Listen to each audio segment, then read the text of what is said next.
Hey everyone, and welcome back to The Artificial DM. Today, we're going to be delving into another viewer-submitted horror story.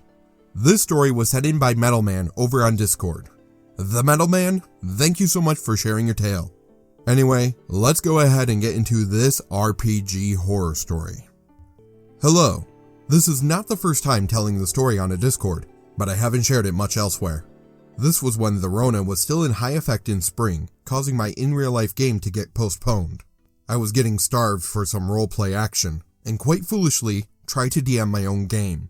So far, all my DMing attempts have ended in failure, mostly my own faults, but I believe this time was different. In a moment of weakness, and because they seemed interested, I invited two teens I was playing with online. The first who would play the fighter was a bright guy. He was also very creative, but he could not tell when he would have to negotiate or compromise.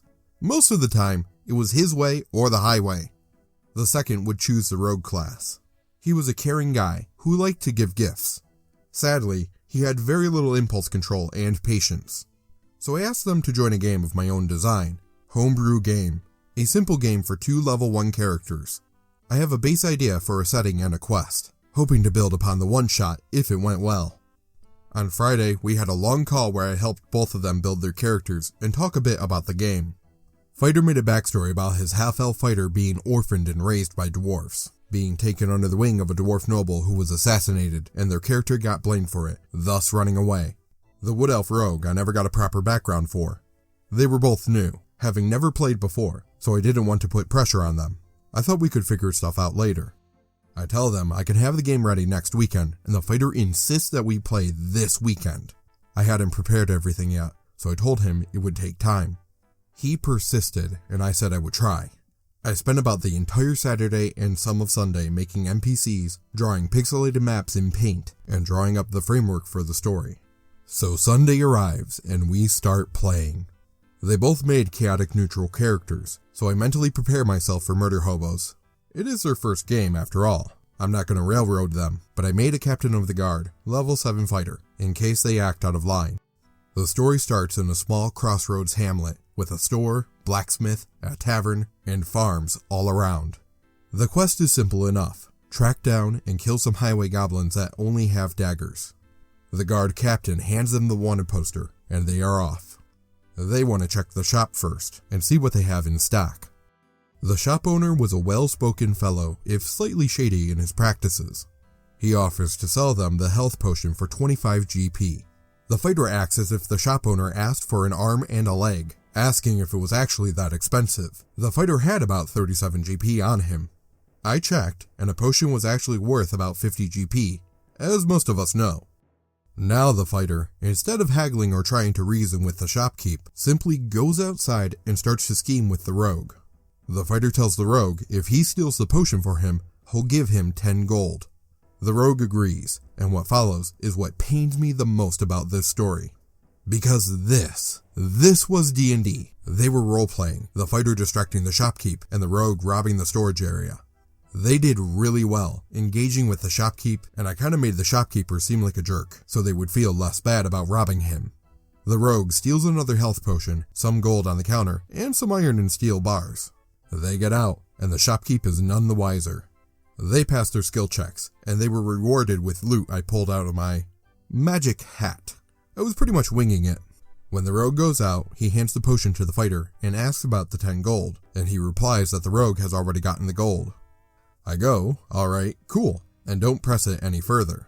The rogue also hands over the iron bars to the fighter, as a token of friendship. They go to the blacksmith and sell the iron and steel, something the dwarf blacksmith gladly accepts, as the shopkeep would actually buy any metal from merchants passing through, only to sell it to the blacksmith for a higher price. They ask to have their weapons sharpened. The blacksmith obliges, and it takes about half an hour for them to get finished, so they chill. Then, because I mentioned that there were a few guards stationed here and there, walking up the roads, they see the shopkeep talking to 2 of the guards.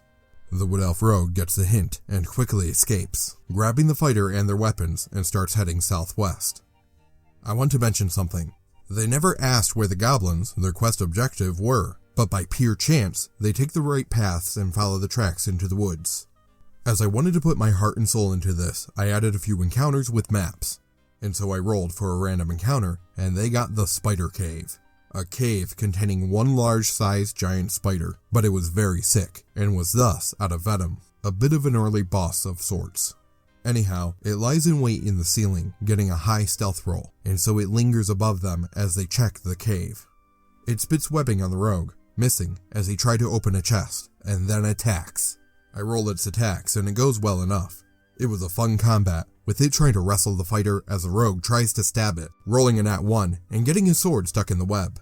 Once the spider was dead, we ended the session. It was an overall fun, entertaining session, and gave me a lot to work with for the future.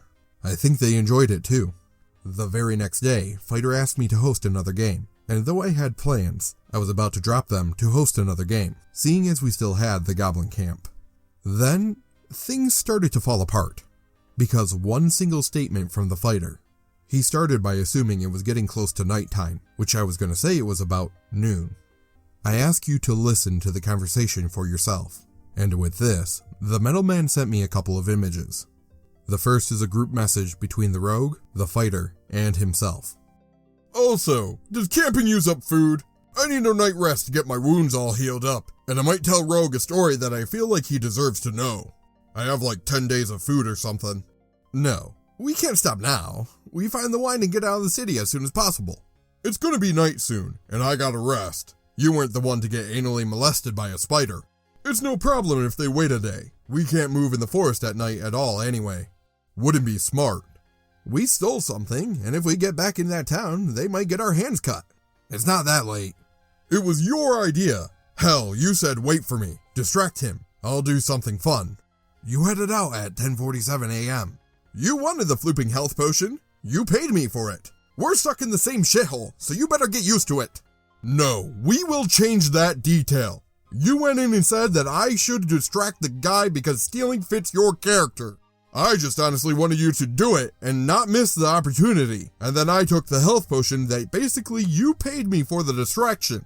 You did this to get your friendship closer, alright? I can steal because that's the only way I can survive. Yeah, no. You're both guilty on this. I rob shit for a living because I am good at it. Yes, we are, but change it so that it was Rogue's idea, but we are both guilty. That's right. Fighter, you literally said, steal a health potion and I will give you money, and we're not. Right, I know, but I said that cause it fits Rogue's character, and not mine, and I just wanted him to do it so that we have a mini adventure. So it was Rogue's idea, and I went along, so I'm guilty. What? No, it doesn't work like that. I get to shape my personality, and not the fighter. We're not retconning character motivations and character dialogue just because you change your mind, fighter. It does not work like that. I went into the scene with that intention. It doesn't really matter what you thought out of character. The actions of your player character is still the same. I didn't want this. I wanted to do the thing mentioned before, and I didn't tell the rogue to steal. That was not my character saying anything. That was me, and that is the difference. This way, we basically switched character. I'm the stealing one now, and it would make no sense, see? Yeah, no. I did offer him my services. You offered him gold to steal for you, which I still count as in character. As a DM, this is my verdict. And the actions of me is going along with Rogue and helping him steal the stuff, which is equally guilty, so I don't know what you're arguing about. I'm just trying not to ruin my character. Yeah, okay, that's bullshit. So what if I say no, that's not what happened, and I won't acknowledge that at all? Then don't do stuff like that. It's that simple. That is the thing. I gave him an idea out of character, so it wasn't the character that said that. I'm not going to offer him in real life gold to do in-game stuff. I'm obviously going to offer him gold if he does something in the game, even if it's me talking and not my character making the offer. You did not specify that this was an idea you gave him out of character, and as you offered him in-game gold to get you a potion, there is, no way he would go in, grab a health potion, get out, then expect to get paid, unless that is something your character told him himself. Again, this is how it is, fighter. You made your bed, and now lie in it. He didn't get paid. He kept the gold. You gave me 5 gold in return for my services. No, you said you'd give him gold. I recall that, and he asked you to pay him for the potion, which I assume you did. And the consequences are the same because my guy is just as guilty. So what this comes across to me is you are trying to ruin my character that I didn't do. Also, I said you keep the gold you looted, which he did. I didn't give him gold at all. You are trying to ruin my character trait and arc and personality that I built.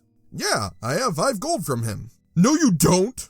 Yeah, that's what you said, fighter. Rogue even remembers the amount. I literally said you would keep the gold you looted, and you said right. I counted that gold that I have gotten.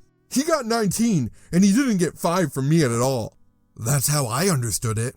And you are just still trying to ruin my character personality, both of you. So what you're saying is, you tell him you'll pay him for sneaking in, stealing stuff for you, and then when he gets out, he hands over a potion worth 25 gold just because he found a sack of gold coins on the desk, and also hands you 4 iron bars because I assume he just wants to impress you that much, huh? Does that sound like something your character would do, Rogue? No. Yes, we went to the shop. He said he would do something, just strike a conversation with the guy for him. He goes around, gets stuff, and keeps the bigger half, and gets me a potion that he knew I wanted to get, but I didn't buy because of the price. This way, he impresses me and strengthens our friendship. He gets money and impresses me. I think it fits better to both of us. No, I didn't. Is your character then the kind to listen to others just because and gives out free stuff just because? And does my guy seem the kind of guy that wants to steal but doesn't do it? Though he totally could, but he instead asked others to steal for him. No, he is more like the kind that is going along with this stuff. He is chaotic neutral. This is what I wanted to get out of all of this. You wanted the potion. I said my price. You agreed, and I asked you to distract him so I could steal the things you wanted. And I gave you 4 bars of iron to earn your trust. While this was going on, the fighter also sent me a couple of messages. Also, thanks for making Rogue stand on your side and not waiting for my point to finish. We all knew what he would answer when you were asking him like that. Thanks for being an unfair bitch again, and purposely turning Rogue against me so this part of the story would turn out bad, and ruin both of our characters, instead of having the same result, but actually make sense and contribute to the act. Very cool. So, you can change things for the sake of your character, even if it goes against what Rogue's character would do? Dude, I remember the conversation. I know how it went down. That is how it stays. I don't know why you have to make such a big deal about this. I only asked Rogue because if we are allowed to say how our characters would act after it happened, Rogue gets just as much say as you do. No, I didn't change it! It's how I wanted it to go down from the beginning, and Rogue doesn't get a say because he automatically sides with you. So when he says anything and you are asking him like that, it's not going to be an honest answer at all, and it just makes sense. It is like that because it perfectly fits with what both of the characters would do, Rogue especially. Fighter, I told you so many times. No, it stays, and you just keep going. Accept it so we can move on. No, I won't, and I don't want to play with you two if you're going to be like that all the way along. Well, if you're going to be like that, I don't want to play with you. So it's all good then, right? Turning Rogue on your side again and trying to ruin both characters. You are actually quite a bad DM in that way then. Yeah, I'll take a break from you. What you are doing is stupid. I don't need Rogue on my side, fighter. I am the DM. You don't, but you were asking him to help you out in your argument anyway, and he obviously will. While I am aware of Rogue's tendency to take my side, that doesn't discount his character, and honestly, I don't think he seems like that kind of guy to just give away items. Again, you presumably, out of character, tell him to steal for you in exchange for gold, correct? So then your character distracts the shopkeeper while Rogue steals for you. He then gets out, gives you the potion you wanted, and then you refuse to pay him because he already got gold, and then you get iron bars on top of that? If you had told Rogue, your guy should tell my guy to distract the shopkeeper so you can steal, in exchange for a health potion, then I can go along with it. But that didn't happen, fighter, and I find it kinda underhanded to promise gold out of character and then not follow up on it. And I can do without this. I very much can. Talk to me if you want to play with my rules. I said he would get gold out of the robbery. He would obviously rob the shop, so he would find gold. I didn't offer him anything. And guess what? Since I didn't give him gold, it actually totally ruins his character, because he wasn't originally giving items. But this way, he is, and he is doing a favor he wasn't asked for. And then he is sharing for no reason. Also, he wouldn't have been able to rob the shop owner without my distraction. So when I said I went along with his idea, I actually did what is called character development. And I helped him do his thing that his character does. It is supposed to do. And then I did what my character would do. That is, go along with this type of crime for his own good. That is the whole point of it. I wanted this to happen right there, and I probably wasn't clear enough, or you guys are too stupid to understand that what you are doing is a disaster and undoing a perfect character storyline. A bit of a side note. In this group, Rogue would take my side a lot because he wanted me to like him more than Fighter, which I never played favorites with either of them, and that's only because of how they acted on their own accord. But this whole thing broke my heart, and I couldn't stand playing with them anymore. I asked to be left alone, which the Fighter did, but the Rogue had a harder time with that. Just the stress of this relationship made me cut contact with both of them. I left the Skype group and blocked both of them. The relationship wasn't healthy for me. I got a few friend requests from Rogue when he found out, which I ignored, but then I got one from Fighter, and I figured I should give him a chance to apologize. So I added him. Surprise, surprise. He tried to act like he wasn't acting like a spoiled child, or had been disrespectful to me or Rogue at all. After a few lines of him ignoring this, I called him out on it, and he said he just wanted to move on. I asked if he learned anything from this, which he said he did. He claimed that he had learned that the three of us couldn't play together, but one-on-one, we would be fine, as if we pulled out our worst traits when all three were present. He had not learned to take a no or listen to someone who was in charge. He instead blamed it on, our poles were not aligned right, compared to magnets. As I saw no improvement or will to improve upon, I removed him from my friend list again. This whole thing broke my heart, not only in a time when I was already worried about the future, but because I was proud of what I had made and what they had done together. I was so worried that they would try to kill each other the first chance they got, but no, they worked together. I already had a plotline, as the captain would go after them. I mean, they sold their stolen goods to the guy next door, not hard to track. All that potential down the drain because of a stupid argument. I was not flawless in the story, I am sure, but I just wish it wasn't such a waste. What do you guys think? If you have any questions, I can fill you in. And that's how the Metal Man leaves his story. What did you guys think? Let us know down in the comments below, and if you want to ask him questions, you can do so over on the Discord. From the story, I do believe that the Fighter was in the wrong. His attitude about the whole situation, combined with why he wanted to have the perfect storyline for his character, he was being incredibly stubborn about how he wanted his character to be portrayed in a certain light, and if it wasn't going his way, then he was going to have a fit about the entire game. The Metal Man, thanks again for sharing your tale, and hopefully you're able to run some games in the future. I love DMing, and I do believe it's one of the great joys of the game. If you enjoyed the tale, please leave me a like. It really helps the channel out. That's gonna do it for today, and until next time, hope you feel inspired.